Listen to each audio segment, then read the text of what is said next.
Hey guys, welcome back to the part 3 of our story radio. Oh, one, it's your watch this school.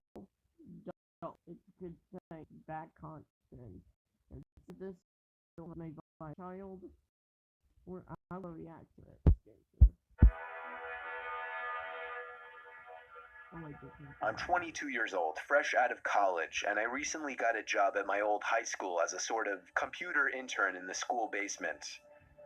The basement of the school is very messy and disorganized, but there is a small 3-person office that's actually very nice down there. It has 3 nice big desks, 2 mini fridges, a flat screen TV mounted on the wall, and oh so satisfying air conditioning, a luxury the students and teachers in the school. And of course all the school servers and other computery stuff.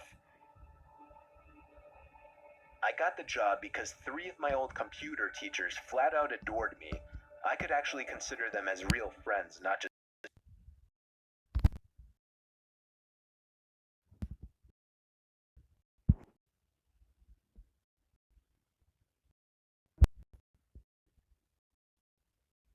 just teacher figures, so they all helped tremendously in landing me this job. It's been great, until something that happened a few weeks ago. My 2 co-workers that shared the office with me, Dave and Gary, weren't in the office at the time. They were upstairs working on papers or whatever. I was eating my sandwich during my lunch break when I got a phone call from one of the women in the front office telling me the school was on lockdown and that somebody, possibly armed, had entered the school. There wasn't much that I could do to turn off the lights because, surprisingly, as nice as this little office was, it didn't have an actual door to it, just a big opening, and the door to the whole basement didn't even have a working lock. For my own safety, I did turn off all the lights in the office and my computer screen. I kept my phone on the desk, texting both Gary and Dave, but they wouldn't respond. I sat down there in the dark, playing games on my phone for like 20 minutes, waiting for the call from up front to tell me to resume working. I had no idea what was happening. I couldn't even know what was going on upstairs from down here. But I was not allowed to make any calls until I was informed that the lockdown was over. Then the noisy basement door opened.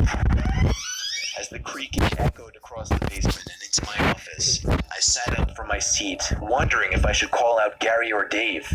I was eager to get some info from them. Someone then came running down the stairs, and their footsteps were approaching my office. I pushed away my chair and crawled under my desk. Somebody entered the office, but did not turn on the lights. There was just silence. I can't even describe the fear I was experiencing. I felt like if I made one sudden noise, I'd be a dead man. Suddenly, my phone dinged as I got a text message. I felt my entire world shrivel up and die at that one moment as I clenched my teeth in fear. Footsteps suddenly moved closer to me until I finally dove out from under the desk in capitulation, begging whoever it was not to kill me. And just then, someone grabbed my arm and pulled me up. It was some guy in a red plaid button-up, jeans, and a reddish-black cap. He told me, "It's okay, I'm just down here hiding with you."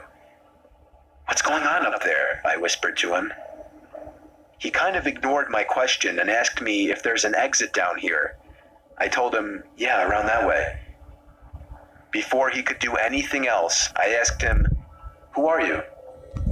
There was a brief moment of silence before he started explaining he was coming in to pick up his son when a teacher told him to hide.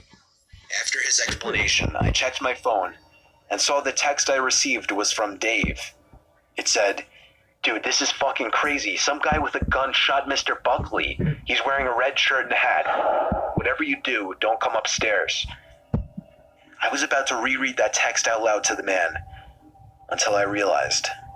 I looked up and felt my stomach sink. The man seemed to catch on to my suspicious stare. Panicking, all I could think to do was to run for the upstairs. A gunshot echoed through the basement, and I could hear the bullet ricochet off something metal in the darkness. But thank God the bullet missed me.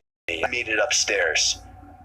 Fortunately, police were waiting at all exits, including the basement exit, and caught the man the second he opened the door.